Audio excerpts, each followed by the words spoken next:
K Shrimati ടീച്ചറെ CPM-ന്റെ സംസ്ഥാന സെക്രട്ടേറിയറ്റിൽ പങ്കെടുക്കുന്നതിന് വിലക്ക് എന്നുള്ള രീതിയിലൊക്കെ വാർത്തകളൊക്കെ വന്നിരുന്നല്ലോ. ടീച്ചർ വന്ന് അവിടെ ഉണ്ടായിരുന്നല്ലോ. എന്താണ് അന്ന് സംഭവിച്ചത്? അത് ശ്രീമതി ടീച്ചർ തന്നെ വളരെ വ്യക്തമായിട്ട് നിങ്ങളോട് പറഞ്ഞിട്ടുണ്ടല്ലോ. അങ്ങനെ യാതൊരു വിലക്കും ഉണ്ടായിട്ടില്ല എന്നുള്ളത്. ഞങ്ങളുടെ സംഘടനാ രീതി അനുസരിച്ചുള്ള ചില കാര്യങ്ങളാണ് പറഞ്ഞിട്ടുള്ളത്. ടീച്ചറും പറഞ്ഞിട്ടുണ്ട്, പാർട്ടി സെക്രട്ടറി ഗോവിന്ദ മാഷ് പറഞ്ഞിട്ടുണ്ട്, എല്ലാവരും വ്യക്തമാക്കിയിട്ടുണ്ട്. ഞാൻ വിചാരിച്ചു നിങ്ങൾ ഇപ്പോൾ അതിർത്തിയിൽ നടന്ന അവരുടെ ആക്രമണത്തെക്കുറിച്ചാണ് ചോദിക്കുന്നത് എന്നാണ് കരുതിയത്. അതിൽ മറ്റൊന്നുമില്ല, അതിൽ യാതൊരു സംശയത്തിന് അവകാശവുമില്ല. 75 വയസ്സ് കഴിഞ്ഞവർ പാർട്ടി കമ്മിറ്റികളിൽ നിന്ന് ഒഴിവാകുന്ന ഒരു രീതി ഇപ്പോഴുണ്ട് നമ്മുടെ CPIM-ൽ. അതനുസരിച്ച് സംസ്ഥാന കമ്മിറ്റിയിൽ നിന്നും സെക്രട്ടേറിയറ്റിൽ നിന്നും ശ്രീമതി ടീച്ചർ പ്രായപരിധി കാരണം ഒഴിവാക്കപ്പെടുന്നുണ്ട്. എന്നാൽ ശ്രീമതി ടീച്ചർ വളരെ സജീവമായിട്ട് രംഗത്ത് നിറഞ്ഞു എന്ന് പ്രവർത്തിക്കുന്നയാളാണ്. ടീച്ചർ മാത്രമല്ല, പ്രായപരിധി കാരണം ഒഴിവായി മാറുന്നത് പുതിയ ആളുകൾക്ക് കമ്മിറ്റിയിൽ ആളുകൾ വരാൻ വേണ്ടിയാണ്. ഈ ഒഴിവായിട്ടുള്ള സഖാക്കളെല്ലാവരും AK ബാലനടക്കമുള്ള ആളുകളുണ്ട്. അവരെല്ലാം വളരെ സജീവമായിട്ട് ഇപ്പോഴും രാഷ്ട്രീയ പ്രവർത്തനം നടത്തുന്നതാണ്. CPIM-ൽ റിട്ടയർമെൻ്റ് ഇല്ല. ചില ആളുകൾ വിചാരിക്കുന്നത് 75 വയസ്സ് കഴിഞ്ഞാൽ റിട്ടയർഡായിട്ട് പോവുകയാണെന്ന്. അങ്ങനെയില്ല. പക്ഷേ പുതിയ ധാരാളം ആളുകളെ ഉൾക്കൊള്ളുന്നതിന് വേണ്ടി ഞങ്ങളുടെ കമ്മിറ്റിക്ക് ഒരു നിശ്ചിത എണ്ണമുണ്ട് ഓരോ ഘടകത്തിലും. അപ്പോൾ അതിനകത്ത് പുതിയ ആളുകളെ ഉൾക്കൊള്ളിക്കുന്നതിന് വേണ്ടിയാണ് പ്രായപരിധി വെക്കുന്നത്.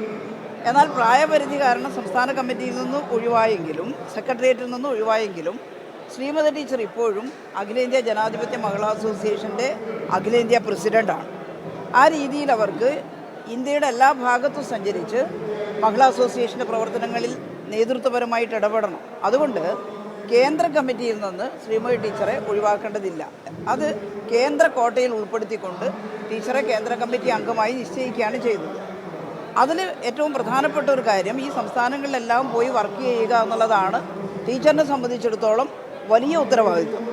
എന്നാൽ സമയമുള്ളപ്പോഴും അതുപോലെ തന്നെ ആവശ്യമുള്ളപ്പോഴും സംസ്ഥാന സെക്രട്ടേറിയറ്റിലോ സംസ്ഥാന കമ്മിറ്റിയിലോ പങ്കെടുക്കുന്നതിൽ ടീച്ചർക്ക് തടസ്സവുമില്ല. ഇതൊന്നും ഞങ്ങളെ സംബന്ധിച്ച് ഒരു പുതിയ വിഷയമേ അല്ല. ആശങ്കയുളവാക്കുന്ന ഒരു കാര്യം അതിനകത്തില്ല. പക്ഷേ പത്രത്തിൽ എങ്ങനെയാണ് വാർത്ത വന്നതെന്ന് എനിക്കറിയില്ല.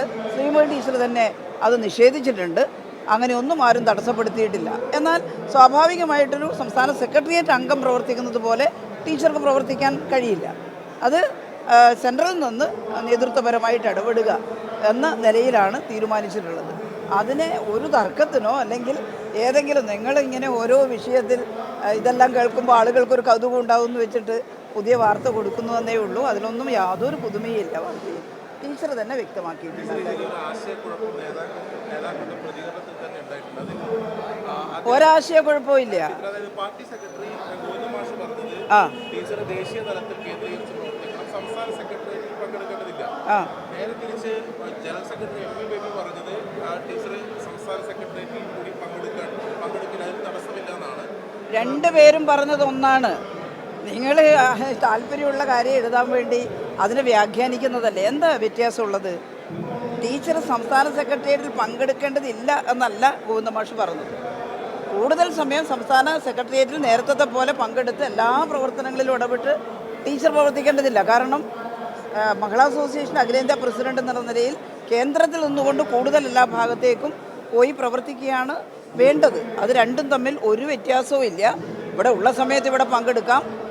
എന്നാൽ ടീച്ചർ കേന്ദ്ര കമ്മിറ്റിയിൽ നിലനിർത്തിയിരിക്കുന്നത് മഹിളാ അസോസിയേഷൻ്റെ പ്രവർത്തനങ്ങൾ പ്രസിഡന്റ് എന്നുള്ള നിലയിൽ കൂടുതൽ ഏറ്റെടുക്കുക എന്ന രീതി വെച്ചുകൊണ്ട് തന്നെയാണ്. അതാണ് പ്രായപരിധിയിൽ ഇളവ് കൊടുക്കാനുള്ള കാരണവും പറഞ്ഞിട്ടുള്ളത്.